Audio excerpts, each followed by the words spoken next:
Moi, j'avais un peu une mauvaise image du conte. Je n'aimais pas les contes quand j'étais gamin. Je sais pas, c'est pas un truc qui m'attirait du tout. Et c'est vraiment pour faire plaisir à la copine qui m'invitait que j'y suis allé. Et vraiment, c'était génial finalement de finir par faire un métier dont tu savais pas qu'il existait.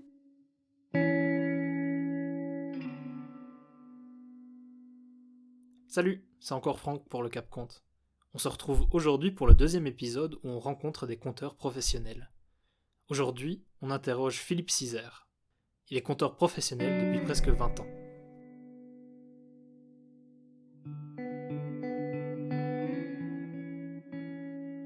Il y avait vraiment rien qui m'amenait à ça en fait. Ça s'est fait vraiment par hasard. Un jour, une amie m'a emmené voir un spectacle de contes d'un conteur qui s'appelait Abby Patrix, qui est un des grands conteurs contemporains maintenant, qui commence à prendre un petit peu d'âge, mais en tout cas qui était un des grands conteurs à l'époque. Et ça a été une découverte totale, quoi. Je suis sorti de là, j'avais envie de faire ça. Alors qu'avant, je faisais plutôt de la chanson, j'avais fait plein de trucs, mais je savais même pas qu'on pouvait être conteur, j'imaginais pas. Et voilà, d'entendre ce gars, j'ai été complètement captivé pendant 1 heure et quart, alors qu'il était tout seul avec un musicien à raconter des histoires. Et ben voilà, je me suis dit, je vais essayer. J'ai commencé à faire des stages de conte. J'ai rencontré moi-même un musicien. Et en 2002, on a commencé à jouer ensemble dans les cafés, beaucoup dans les bars, dans les cafés. On était plutôt, moi, j'étais plutôt un conteur de bar parce que lui, c'était pas mal un musicien de bar aussi. Et quand tu arrives à avoir une bonne écoute dans les bars, c'est bon signe, tu peux continuer. Donc, quand on est arrivé à ça, bah voilà, on a commencé à faire après des spectacles, des festivals. Et ça a été très vite, finalement, à partir du moment que j'ai commencé à compter. Et moi, ma spécificité, peut-être parce que je venais de la chanson, c'est toujours que j'ai travaillé avec des musiciens ou des musiciennes. J'aime vraiment ce rapport d'être à deux sur scène, de pouvoir travailler la parole et la musique. Ouais. Et je trouve que les contes aussi, c'est proche des chansons, en fait. C'est des espèces de trucs qui retombent sur leurs pattes, un peu comme une chanson. C'est des couplets refrains. Voilà. Donc, j'ai trouvé quelque chose de plus libre qu'avec la chanson et en même temps qui reste fidèle à ce que j'aimais bien dans la chanson. Voilà. En tout cas, dans les chansons qui racontent des histoires. Donc ça fait 20 ans que je fais ça et donc il y a une activité spectacle, il y a une activité de formation. Dès le début, j'ai eu envie de transmettre. Donc j'ai donné des stages à des gens soit qui avaient envie de compter en amateur, soit des gens qui par leur pratique ont envie de travailler la parole comptée. Ça peut être des guides touristiques, enfin ça peut être des gens très différents, des bibliothécaires, des profs, toutes sortes de gens. J'ai continué à écrire des chansons, j'écris des contes que j'ai publiés. J'ai eu 5 livres de contes illustrés qui sont sortis. Et puis, je donne aussi de temps en temps, moi, un regard sur le travail des autres, voilà, de conteurs, conteuses qui me demandent de suivre un projet, un spectacle. C'est quelque chose que j'aime bien faire aussi. Voilà, c'est un peu mes 4 pattes de conteur, comme la table.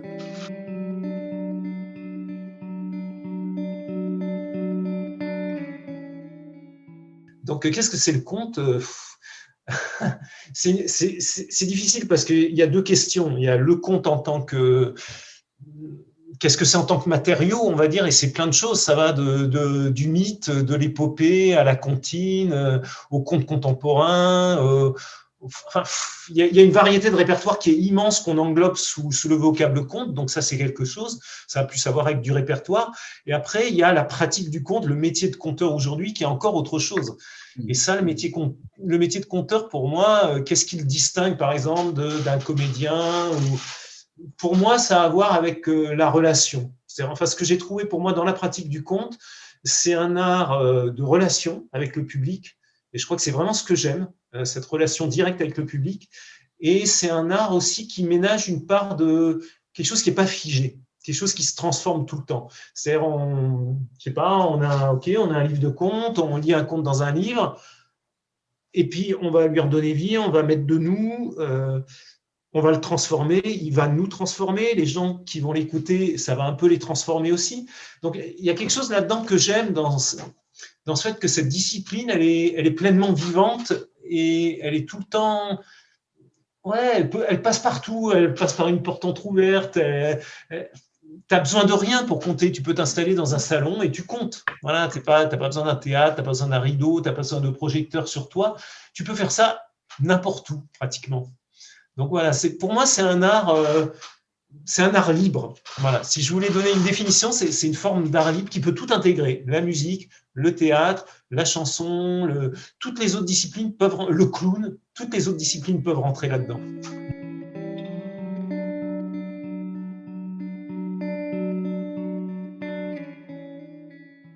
il y a quand même quelque chose, enfin, il y a deux aspects que j'ai aimés dans le conte. Le premier, c'est il y a une colonne vertébrale dans un conte. Il y a quelque chose qui t'arrive qui est une colonne vertébrale.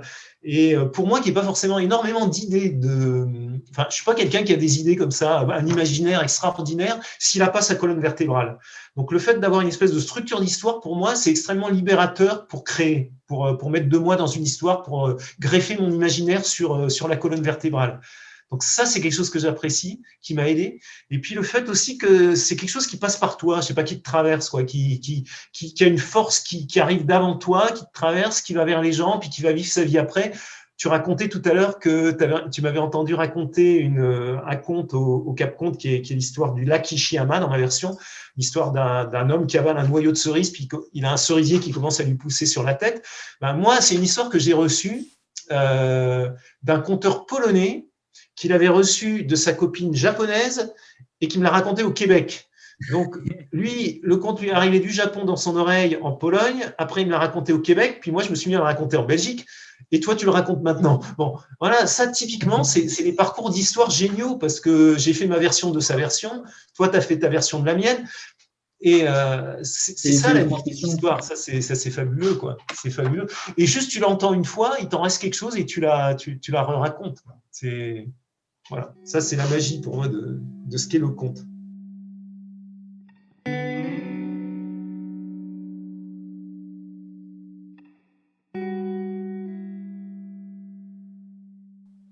Tout le travail du conte et du conteur, c'est d'arriver à ce que ça paraisse complètement naturel.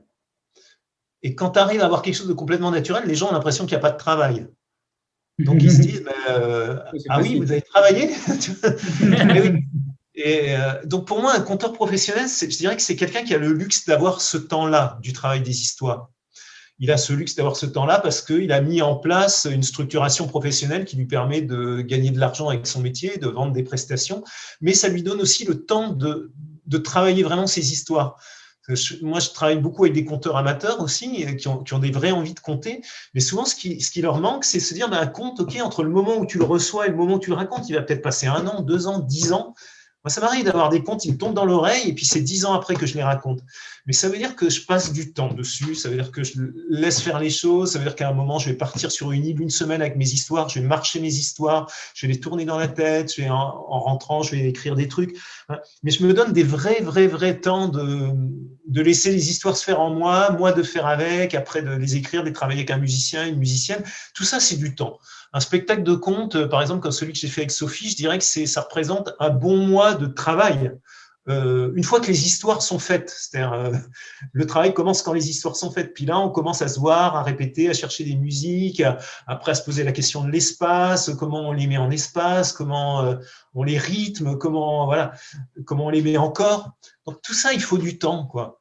Et la différence entre un conteur amateur, une conteuse amateur, un conteur ou une conteuse professionnelle, c'est que le conteur, la conteuse professionnelle prend ce temps ou a ce temps que n'a pas toujours l'amateur. Après, les amateurs peuvent faire des trucs magnifiques. Enfin, il y a des gens qui ont un don naturel absolu des histoires et qui n'ont pas forcément besoin de les travailler beaucoup. Ça existe aussi. Mais si tu veux tenir sur la durée quelque chose ou tu veux en faire ton métier, ça demande du travail.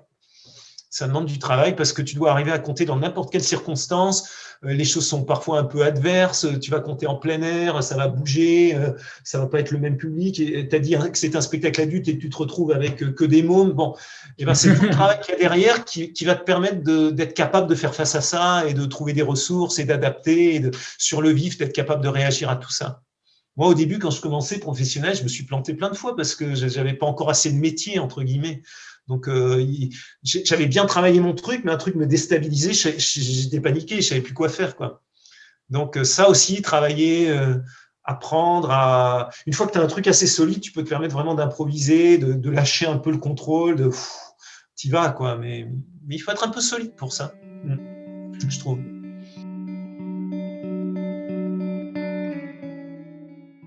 Je pense que c'est assez différent déjà en Belgique, en France et au Québec, par exemple. La Belgique, le milieu est un peu plus petit, donc les gens se connaissent beaucoup plus.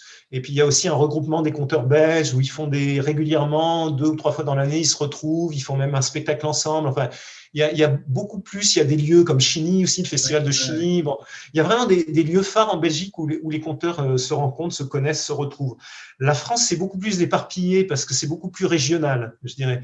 Donc, il y a des conteurs ou des conteuses qui travaillent à l'échelle de leur région, qui en sortent pas trop, et si tu vas pas, tu les connais pas. Voilà. Donc moi, ça m'arrive. Voilà, je pars en Ariège, mettons, dans les Pyrénées, je fais un festival là-bas, je vais rencontrer tout un tas de conteurs que j'aurais pas rencontrés si j'étais resté à Rennes.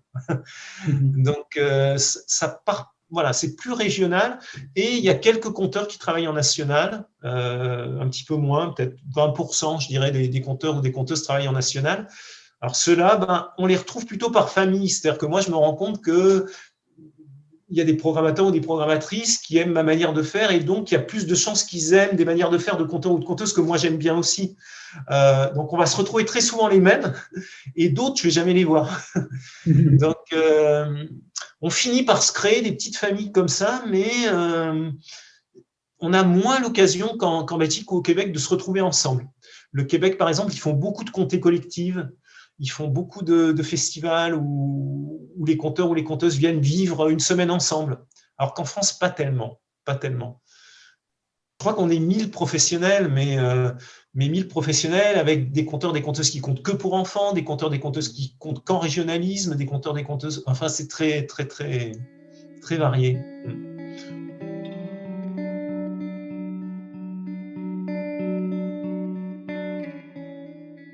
Je dirais que quand même, la première fois que j'ai entendu un conteur, là, à Bipatrix, c'est un truc qui m'a marqué.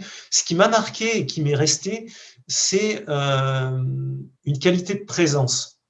Je me suis assis dans cet endroit et je n'ai pas décroché une seconde pendant 1h30. Et pour moi, c'est rare dans un spectacle de ne pas décrocher une seconde pendant 1h30. Et non seulement ça, mais en sortant de là, je savais les histoires quasi par cœur. Et ça m'a impressionné. Je me suis dit, un bon conteur, c'est ça. Tu l'entends une fois, tu as retenu ces histoires, tu as envie de les raconter. Et les fois comme ça m'est arrivé d'autres fois dans ma vie d'auditeur, quoi, d'être complètement embarqué, capté. 1 heure, 2 heures, 3 heures peuvent se passer. Je perds toute conscience du temps qui passe.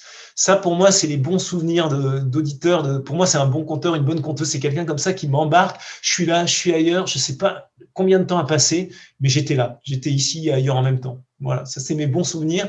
Il y en a eu plein d'autres en tant qu'auditeur. Et en tant que conteur, les meilleurs souvenirs, c'est les soirées chez les gens. Parce que c'est les moments où il se passe vraiment quelque chose qui dépasse. Ça peut être très gratifiant quand tu as une salle devant. Ça m'est arrivé de compter une fois dans une salle de 500 personnes, par exemple. Bon, il se passe un truc, c'est génial, tu fais bien ton truc, tu es sur scène, tu as des éclairages, c'est satisfaisant, les gens applaudissent, tu reçois une belle énergie. Mais au final, après, les gens, ils sont bons. Puis bon, tu te retrouves comme ça, tu te dis, ouais, bon, c'était bien ce soir, mais je suis tout seul. Alors que chez les gens, il y a vraiment le fait de les voir, de sentir qu'il se passe quelque chose, que ce soit des rencontres, qu'il en reste quelque chose, qu'il y en ait qui deviennent des amis après, ou qui t'invitent, ou qui te. Je trouve que pour moi, compte et rencontres, ça marche pour moi. Les bonnes soirées de compte, c'est les soirées où je rencontre des gens et où il en reste quelque chose. Et c'est des formations aussi. Quand vous me demandez des bons souvenirs, il y a des formations. Il y a eu des formations qui ont été des moments de vie incroyables. Des stages d'1 semaine où je loue une maison ou quelque part, puis les gens viennent, puis on vit 1 semaine et on est amis, quoi. J'ai gardé plein d'amis de semaines comme ça de formation de conte. Et ça, pour moi, c'est les meilleurs souvenirs. C'est-à-dire le moment où le conte se confond pour moi avec la vie. Ouais, il n'y a plus de barrière. Mon métier, c'est ma vie. Et ouais, bon, ça c'est magique. Voilà. Là, j'ai réussi un truc. Je me dis, tiens, ouais, ça va au-delà de conter des histoires, quoi. Tu te dis, les histoires, c'est la vie.